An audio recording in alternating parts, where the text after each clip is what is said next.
I say, India shiny. It is nothing but nonsense. But at the end of the day, if you ask any corporate employee, is he happy? The answer is no. And still, he'll be there with a cosmetic smile at each and every shop, at each and every, front of his desk.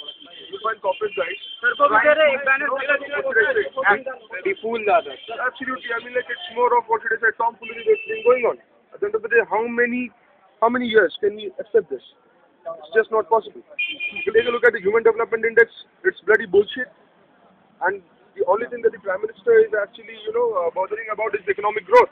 And the greatest debate right now, if you have seen the news, 4 to 5 days back, is between economic growth and economic development. When you're talking about economic growth, it's mainly about number crunching. There is more to economic development than just mere number crunching, isn't it? Is our life being, getting better and better every day? Yeah, definitely no. Sir, I want to ask something. That's the problem. We are accepting the fact, and I'm also with you that this is the problem. So what is the alternate solution for this? There's no alternate solution. The thing is that we are definitely asking for a reform. We are asking for a reform in capitalism so that you can move towards sustainable development. I want to know that what type of reform. How we can reform this system, and what is the alternate system which will be in the... We are not showing an alternate system. We would like to definitely operate within this system. Because if you think of, breaking down the system... No, we are not... we are not... What are your opinions to make the system better? And make the system better and improve these things. Focus on the basic human needs approach as stated by Amartya Sen. Focus on the basics rather than economic growth. It's much more important to see that all people get the basic needs first of all, rather than to think of economic growth for just 10% of the entire population. Any government, be it in any country, whenever they are voted to power, they basically come into power because of the fact that it's basically the poor people who come down during the elections to vote, isn't it? I mean, even in a country like India, if you take a look at the number of faces standing down in a queue on the day of the election, at least 70 to 75% of those faces will tell you, stories and tales of apathy and poverty. And any government which has come to power, at least since 1991, basically has served the interests of the top 10%. We do not want that. There is a trust deficit. And we want the government to come clean on this. There is more to reforms than just, a fight against corruption. We are not just talking about cosmetic changes. What we are talking about is basically political plus economic democracy. We would like the political structure to listen to us. There is more to a democracy than just, the participation of people every 5 years.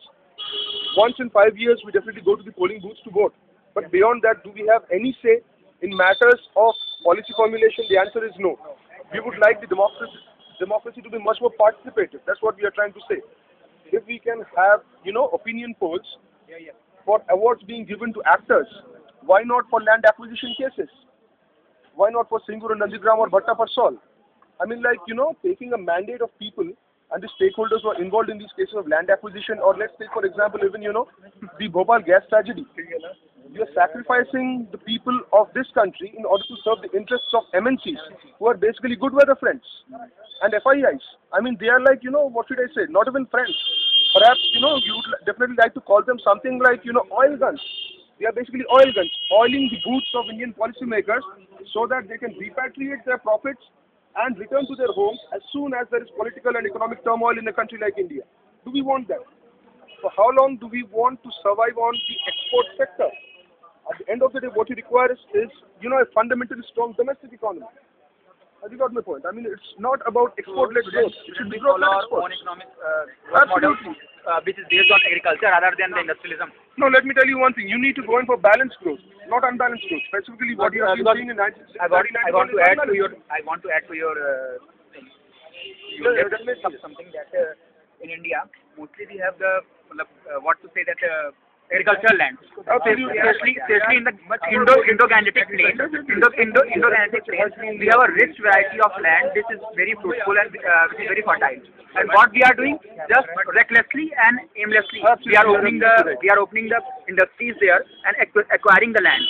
And those fertiles are infertile. And what will happen at the end? That the poor will become more poor, and the rich one also will not be able to afford the cost of this.